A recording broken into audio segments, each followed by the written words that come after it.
সম্মানিত শিক্ষার্থী, আমরা যদি ব্যাংক এর ইংরেজি ওয়ার্ড মিনিংগুলো দেখি, এখানে আছে হচ্ছে ইবাসিভ। ইবাসিভ মিন্স হচ্ছে ছলনাময়, যার সমর্থক শব্দ ইলুসিভ অথবা শার্নি, এর অর্থ হচ্ছে শান্ত। আমরা যদি ইবাসিভের মেন্স দেখি তাহলে হবে ইলুসিভ। ইলুসিভ মানে হচ্ছে ছলনা করা, ইলুসিভ মানে হচ্ছে ছলনা করা। এরপরে আমরা যদি সেকেন্ডটা দেখি, যেমন the opposite word of the untenable. Untenable শব্দের বিপরীত শব্দ কি? আনটেনেবল শব্দের বিপরীত শব্দ, আনটেনেবল অর্থ হচ্ছে অসমর্থনীয়।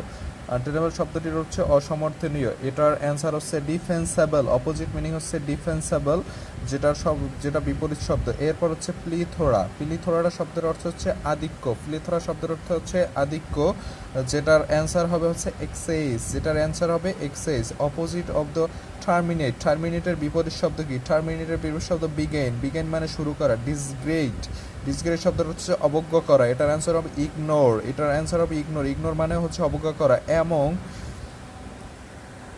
Among is a preposition. এটা হচ্ছে সাধারণত থ্রি অর মোরের ক্ষেত্রে ইউজ করা হয়। তারপর বলছে which of the punctuation indicators. আমরা জানি ইউজ অফ ব্রেক, এই ব্রেকের ক্ষেত্রে সাধারণত ফুল স্টপ ইউজ করা হয়, সাধারণত ফুল স্টপ ইউজ করা হয়।